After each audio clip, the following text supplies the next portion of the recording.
Hey guys, welcome back to In the Alley. My name is Cody. Saturday night preview. Let's get into it. Timestamps down below. As always, we got 3 games on the docket.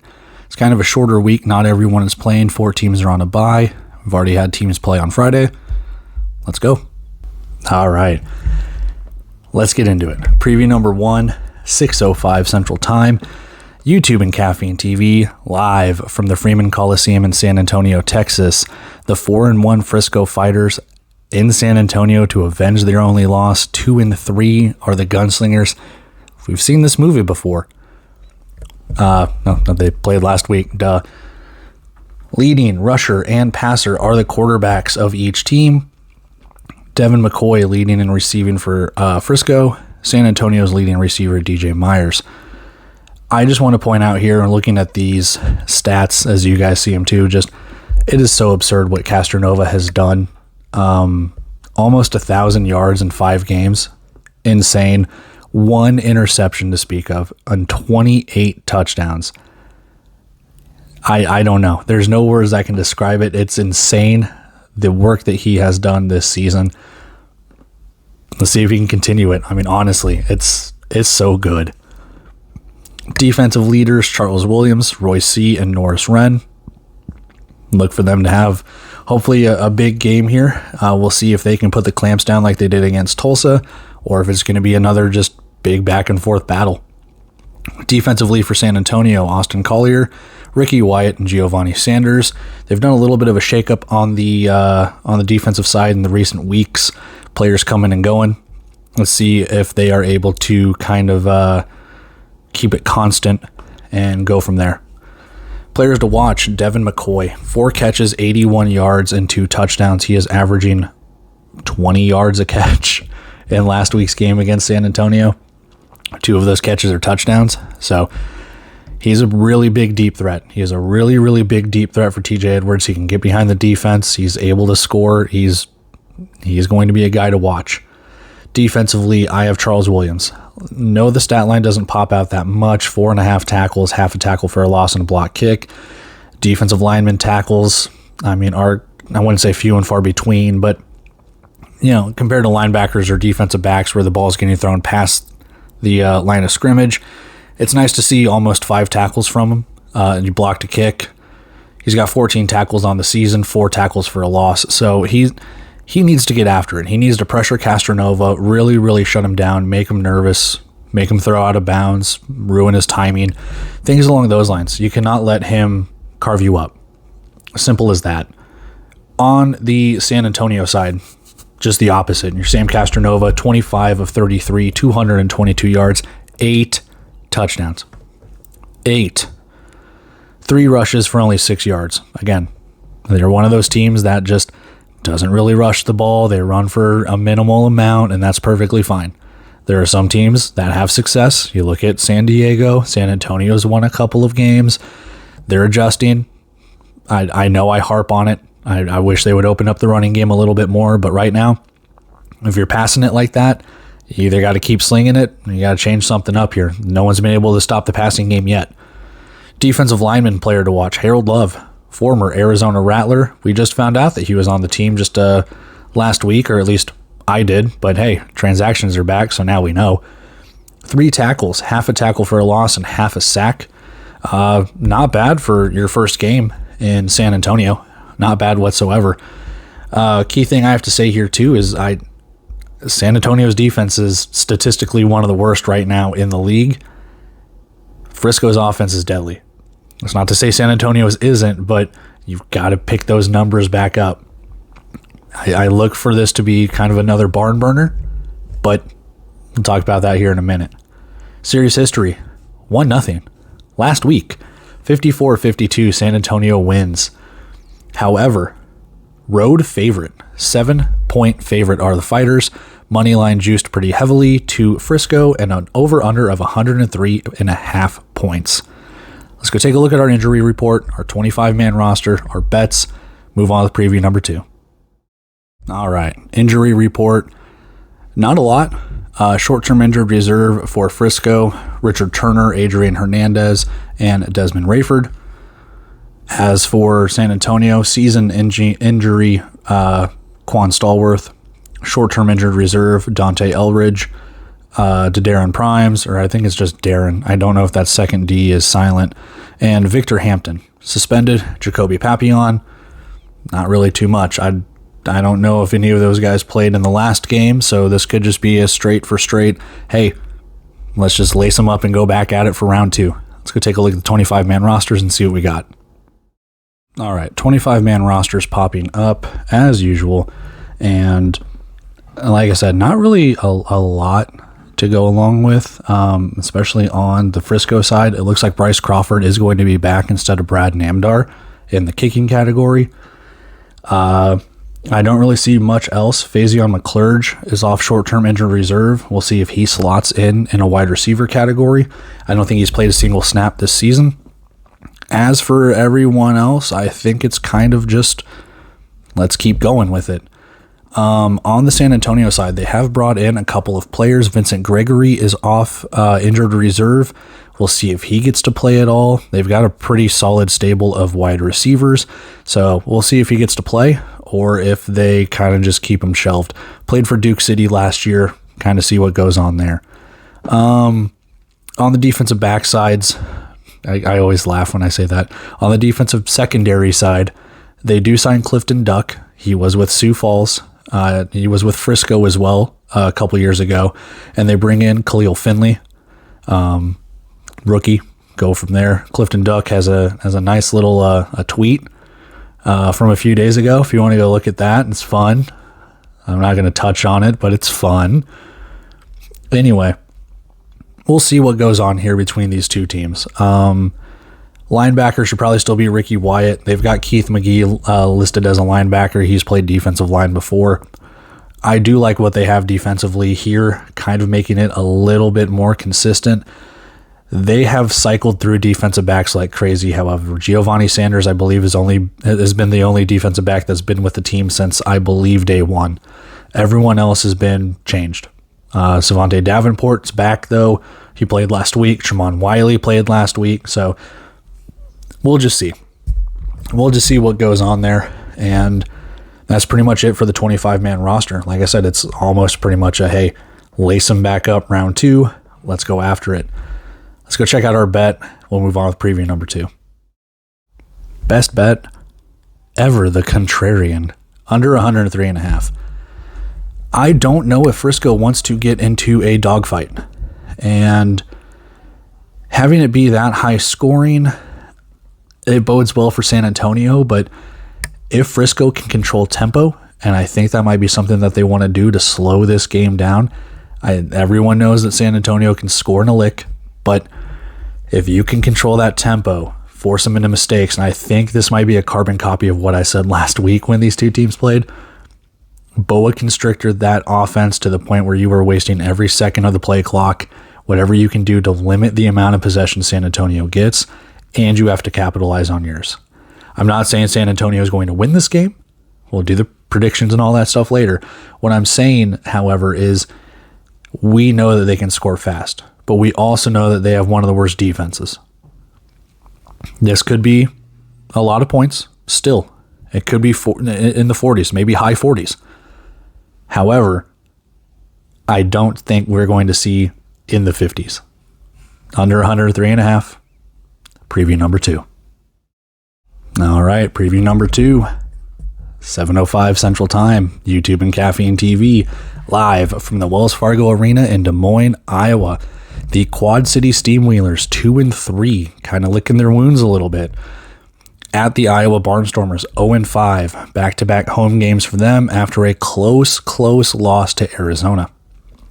Looking at the stat leaders, Judd Erickson 644, 11-4.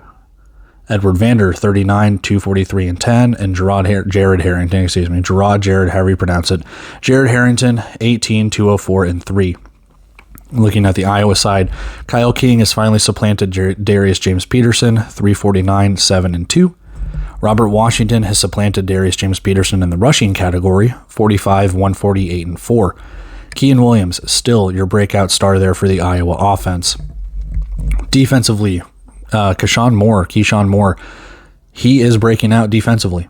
That stat line is really good for a defensive lineman. 20.5 tackles, 4.5 for a sack, or for a loss, 1.5 sacks, and 1 block kick. He's getting after it. He is getting after it. He looks good. He looks good. Talk about DJ Morgan in a second. He is your leading tackler on the linebacking side. He's on injured reserve. So, spoiler alert there, but we'll see who they put in that linebacker category when we talk about it. Malik Duncan, 18.5, 1 tackle for a loss, 2 pass breakups, 1 fumble, 1 forced fumble, 1 fumble recovery. Getting ahead of myself. Defense looked all right. They got into a dogfight against Tulsa. They lost late. They blinked first. Simple as that. I don't think this will be a dogfight. This will be a close game. I'm not expecting 72 points by either of these teams by any means. Defensively, Ty Tate, Christian Russell. He is also MIA right now. Jefferson Fritz is your leading tackler on the defensive side for Iowa. 34.5 tackles, half a tackle for a loss, and 1 pass breakup. Not bad stats, right? Iowa needs a win desperately. Some sort of momentum, anything that they can do. We'll talk about it in a minute, but this could be do or die. This could be do or die in the sense of, if we don't win this game, are we going to win any this season?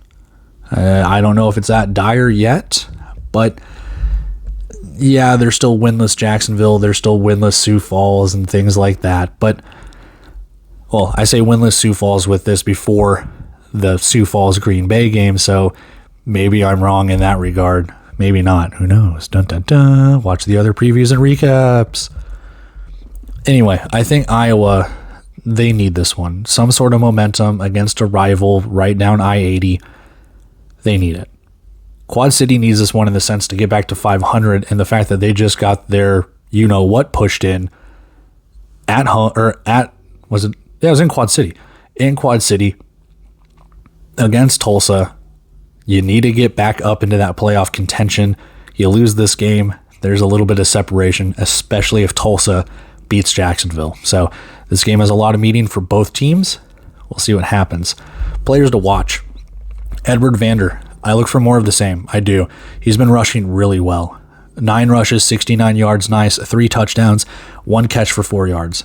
Maybe he needs to get involved a little bit in the passing game, but I honestly think the offense, they're all right. He's doing enough to keep pressure off of the passing game. Look for more of the same here. Defensively, Bikembe Carney. 8 tackles, 1 tackle for a loss, and 1 pass breakup. He is filling up the stat sheet, and he has only played 2 games for this team. I don't have the stats fully in front of me right now, but you see what he did just in that game against Tulsa, 8 tackles. He is, I believe, maybe in the top 5 in leading tacklers on this team. He's played 2 games. He is all over the place. I think he was even rewarded with being a team captain as quickly as it is to go out to the coin toss. Look for him. Look for him to kind of maybe shut down Kean Williams. We'll see. Player to watch on Iowa, Kean Williams. 9 catches, 74 yards, 2 touchdowns, 1 rush for 1 yard. He's the offense. It's as simple as that. Everything goes through him. When they need a third down, you look his way. When you need a touchdown, you look his way. When you need to get out of some sort of bind or even just gain a yard or something, you probably look his way. It's not to say King or Washington running the ball or anything like that. You don't take anything away from that. However, Kean Williams is the go-to guy. You see it right there. He's your leading rusher. He's got 300 plus yards for a reason on the season. Not to make a rhyme, but he is one of the leading receivers, not just on the team, in the indoor football league. So look for him early and often, to be brutally honest. Player to watch for Iowa defensively, Ty Tate, 2.5 tackles, half tackle for loss, and half a sack. Not a bad stat line. You need to stop the running game. You need him. We'll talk, 25-man rosters and stuff here in a second, but yeah, you really need this defensive line to pressure Erickson. Green Bay and Tulsa have been able to do it. He gets kind of jittery back there, man. And if you were able to pressure him, we still don't know the quarterback situation for Quad City. Is Mike Irwin truly hurt? He didn't go on the injured reserve yet, so we'll see. Let's finish this out and we'll talk all of that stuff. Series history, tied at 4. Quad City with the last win, week 15 of last year at Quad City. This one breaks the tie for right now. Steamwheelers favored by 3 on the road. Moneyline juice to them a little bit. Over under of 83.5. Let's go take a look at the injury report, 25-man roster, and our bets. All right, 25-man, or not 25-man, injury report. God, I'm already forgetting it. Short-term injured reserve, DJ Morgan, Sherrod Page. Nothing for Iowa that we could find. So, simple. Let's go check out the 25-man roster. All right, 25-man roster. Not really much change, if any, for Quad City. Look for them to probably run it back with the same starters or anything like that they did against Tulsa. Maybe they shake it up a little bit. Question is, who's going to start at linebacker? That's probably the only shakeup you're going to see. If I'm not mistaken, Bakembe Carney stepped up a little bit. I might be wrong there. I cannot remember who played linebacker to start for them last week. It might have been DJ Morgan and he got hurt. Now I'm blanking on it. Done too many of these, goddammit. Yeah, we'll see who goes on. Now that I'm thinking about it, I see Darian Jackson down there. He should be on season injured reserve. I gotta go back through that transactions page because that doesn't seem right. But I didn't see it on the transactions page, so something's weird. Anyway, Iowa. They have signed Brayon Gaddy. I don't know if he's going to factor in. They have started the same offensive line, I believe, all season. He might just be a body. He might just be a reserve. Other than that, it's kind of the same for them as well. And they bring back roughly the same roster, I believe, as they played against Arizona. Or not Arizona. Who did they just play? It had to be Arizona. Yeah, Arizona. So, yeah, anyway. I'm losing my mind here, guys. I don't really see much change in either of these teams. If they factor CJ Tate in a little bit more since he was with Tucson, another week to learn the offense. Does Quad City get Easton Bianchi more involved offensively, defensively? Obviously, he's in the return game. See what goes on there. Defensively for Iowa, like I said, Ian McBurrow started at linebacker. I look for him to kind of start there. Defensive backs are probably going to be the same. You might roll out the same starters as the previous games. That's really it. Let's go take a look at our bet and move on with preview number 3. Best bet, money line. I don't have a good gauge on this game. It's just they're the favorite. I'll be honest with you. We don't win it. I'm not shocked. Iowa has a lot to play for. Maybe a animal backed into a corner style thing where they just have to lash out and bite. It wouldn't shock me. I think Quad City can come in here and win, though. I do. Is there confidence for Iowa? That's my question. If they get down a score or two, we've heard it on broadcasts before, that their body language doesn't look right when they're losing or things like that. Does that factor into it? I'm not sure. Is it a close game? We'll find out with predictions. But ultimately, Quad City. That's really all I can go with. Let's go with preview number 3. All right, preview number 3, 8:05 Central Time, YouTube and Caffeine TV, as always, live from the SAP Center in San Jose, California. The Vegas Nighthawks, 5-0, at the Bay Area Panthers, 5-0. Oh, buddy, game of the week. Looking at the statistical leaders, Jerome Johnson and DeQuan Neal leading rushing and passing, as to be expected. This should be fireworks. You think San Diego and Bay Area were fireworks? This should be fireworks. Quentin Randolph, JT Stokes leading their respective receiving categories. Needless to say, I'm expecting a lot of running and passing here. A lot of dual threat quarterbacks, a lot of scrambling, things along those lines. This should be a fun game. And that's not to rule out any kind of deep shot that these quarterbacks take. Quentin Randolph, Caleb Hawley, JT Stokes, Jazarick Peterson. You're gonna get some deep shots here. Maybe some guys behind coverage. Defense is gonna have to be a factor. Speaking of defense, when you look at the leaders, one thing is going to stick out here. That is the linebacker Mikel Calhoun. He leads in a lot of those categories. He might not be the full blown leader in the league, but a lot of stats he is top 5, top 10. He is having a really good season. Defensive Player of the Year caliber season. He's on short-term injured reserve. We'll talk about it in a minute, but we'll see who fills in that role in that regard. And on that Vegas side, that's going to be a tough act to follow. You need that linebacker to really help cover some of these wide receivers and help corral the running game that Bay Area is going to utilize. Bay Area is not afraid to run it 3, 4, 5 times in a row. Mainly the same plays too. If we're going to run it to the right, next play we run it to the left. I mean, it's just they are going to get after it here. I look for Bay Area to maybe exploit that linebacker position a little bit. On the defensive side for Bay Area, they bring back quite a bit. You do have to talk a little bit about some suspensions from the players going in the stands. Sue Kamara and Morris Joseph are both suspended. Again, we'll talk about that in the injury report. Who fills in on that defensive line? That's a question we'll have to ask. We'll go take a look at the rosters and stuff. Players to watch. Caleb Hawley. I know you see Quentin Randolph up there for his season stats, but 5 catches, 51 yards, and 2 touchdowns, just 1 rush for 2 yards. You're going to need him as your secondary wide receiver. He's been filling the role nicely.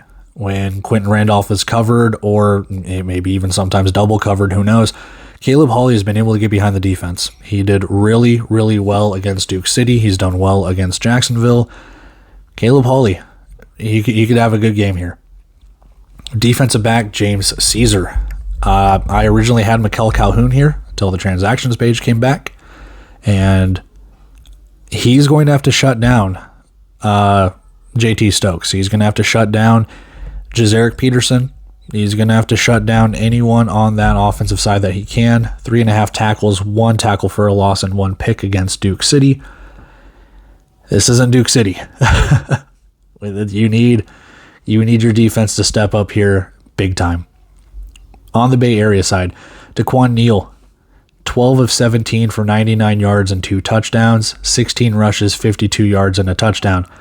The straight definition of dual threat. I mean, it's not to take anything away from Jerome Johnson, but Daquan Neal, he was really, really good in what seemed like the first half of the game.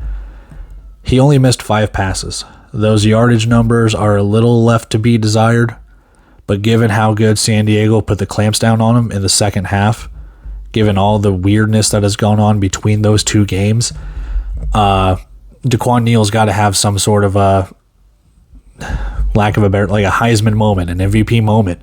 This could bode well for him. I look for it, honestly. He's got the keys to the car. It's not Felix Harper right now, that we know of. So I look for him to go out. Hopefully he's able to kind of do better. Not to say he's doing bad, but better stats than that at least. Defensively, linebacker BJ Tafalele, 3.5 tackles, 1 pick. Just like with Mikel Calhoun's news, Tafalele has got to be the guy on Bay Area side to stop the dual threat. Get after Jerome Johnson, pressure him, keep him out of the pocket, but keep him from scrambling. Defense has to step up in that regard as well. Any of these quarterbacks able to get out of the pocket and scramble could spell doom. If you were able to pressure, but not over pursue, and get to that quarterback, there's a chance that you can do well. Tafalele knows how to do that. He was a linebacker for Frisco last year. He played defensive line for a little bit as well. He knows what to do. Serious history between the two. Tied at 2. We'll have a tiebreaker too. Last meeting, 2023, Week 14 at Vegas. Bay Area wins by 15 points. We're in for a barn burner. Bay Area at home, favored by 2.5. Money line is favored to them by a little bit, over under of 88.5. Let's go take a look at the injury report, 25-man rosters, and our best bet. All right, injury report. 2 exemptions to the CFL, and I think Bay Area has another one as well. I just didn't write it down. There you go. Season injured reserve for Vegas and Bay Area. Kevin Toot and Roderick Chapman are both out for the year, and Wes Bowers and Tyron Cromwell. And I know Tyron Cromwell was on a long-term injured reserve. I'm just combining it with the season. You can get activated off the season injured reserve, just like long-term, so I'm not going to create another tab for it. Short-term injured reserve, DJ Ford and Mikel Calhoun. May we see Gabe McCoy go into the linebacker position for Vegas? We'll see. For Bay Area, Shane Simpson, Pierre Williams, Ethan Culberson, and Darren Hungerford. I had a feeling Pierre Williams was on injured reserve when I've tried to highlight him in the last couple of weeks and haven't seen him, not even suited up as a reserve. So I had a feeling he was injured, but hey, that actually spells it out. Suspended players going into the stands last week: Morris Joseph, Sue Kamara, and Joe Fouché. Let's go take a look at the 25-man rosters and our bet. All right, 25-man roster here, and something to be said. Some of these rosters are not full, not 25-man full. You look at Bay Area, they have maybe a spot or two to sign a player. We'll see what goes on. We'll see what goes on with the suspended players and things along those lines.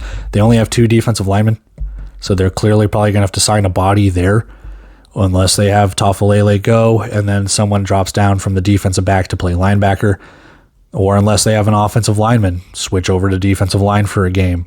We'll see. We haven't seen anything from the transactions page. They don't really update their roster as much as I'd prefer. We'll see what Bay Area does. As for Vegas, they have signed Lorenzo Hernandez, Cordell Brewster, who is with Tucson, and BJ Foster on the defensive backs. Not really much else when it comes to Vegas. Jerome Johnson, is he going to play the entire game? Is Felix Harper going to get in for Bay Area? It's a question you need to ask. I don't see it. Dare I say Jerome Johnson got benched last week? Is he going to start? That's a big question.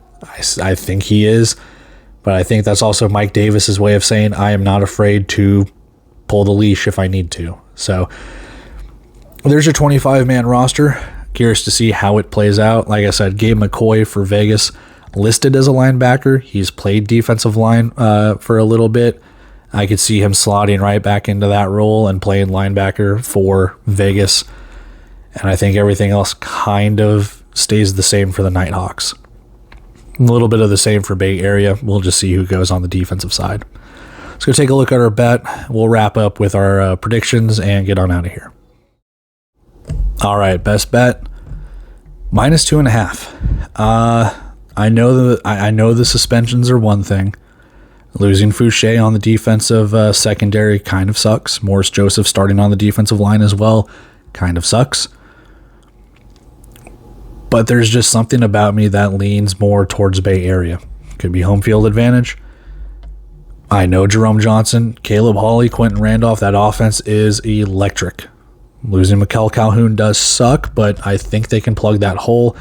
There is just something about Bay Area that I think needs to have a fire lit underneath them, and this could be the game to do it, the motivation to do it. They looked kind of sloppy in that second half against San Diego. They had a close back and forth game against them the week before that.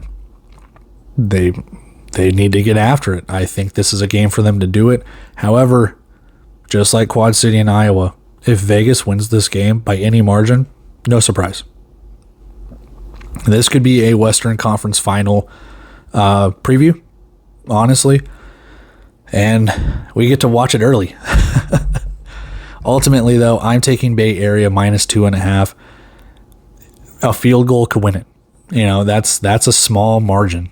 Now, you could take the points and lay them with Vegas, but I like Bay Area here. I do. I just think home field's going to bode well for them. I think they're able to run the ball and really just kind of suck the life out of the other team. They kind of did it against San Diego. They led 33-6 against them. They kind of let up, though. Look for it here. I got Bay Area -2.5. Let's go look at our previews. We'll get on out of here. All right. Prediction time. We'll just move on with this until I hear back from Aaron and stuff. Just make this short and sweet. Game 1, Frisco, San Antonio. I got Frisco with revenge. You won on our turf last week. We're going to win on your turf this week. I got 49-41. They just make enough plays. Like I said, this game is going to be high scoring still. I think Frisco's defense will eventually take over, and I look for the Fighters to kind of avenge what happened last week. They had a chance to win, but at the end of the day, I look for Frisco to hopefully avenge that loss. Game number 2. I have Quad City in a close one. Like I said, maybe it's a little bit of a confidence boost for Iowa, losing close against Arizona. They've lost close by 11 to Green Bay to not start the season. I guess start the season. And they lost close to Green Bay a couple weeks ago. They're just losing close. Is this the game where they finally win? Excuse me. I don't think so. I think Quad City is able to pull one out here. 3-point win, could be a little bit more than that, but I think Quad City does win here. I think they've just a little bit more talent. They're able to make it work. Final game of the night, 45-41 Bay Area. Again, a close game, a back and forth battle, high scoring affairs all around in the 80s for all of these games. Well, 79 for Quad City and Iowa, but close enough. I like the high scoring affair here. I think the offenses are going to shine. I do think Bay Area does just enough to win the game. They could win by 4. I could see them winning by a touchdown. I could also see it swinging the other way. I could see Vegas winning by a touchdown. Simple as that. But I got Bay Area winning, just mainly home field advantage. That's where I'm at. Let's go watch some games. Let's go recap some games. Let's go watch some indoor football league and be cool and awesome. And I'm trying to find cool ways to end videos. I have not found one yet. I have my cool salute at the end. It's the middle of the season, man. I'm burning out already. I'm kidding. I love what I do, but man, it's fun. It's fun. I'm taking off here, guys. I've had enough fun. This is going to be a long video. I got to edit and do all that stuff to it as usual, but appreciate you guys checking this out. Appreciate you guys checking out all the other videos. We have quite a few videos on the channel. Check them all out. It's tough. I know some people don't want to watch week 2 recap already, but hey, who knows? We'll see. Anyway, taking off here, guys. I love you. Appreciate you. Do what you do. Like, comment, subscribe. Till then, I'm taking off. See ya.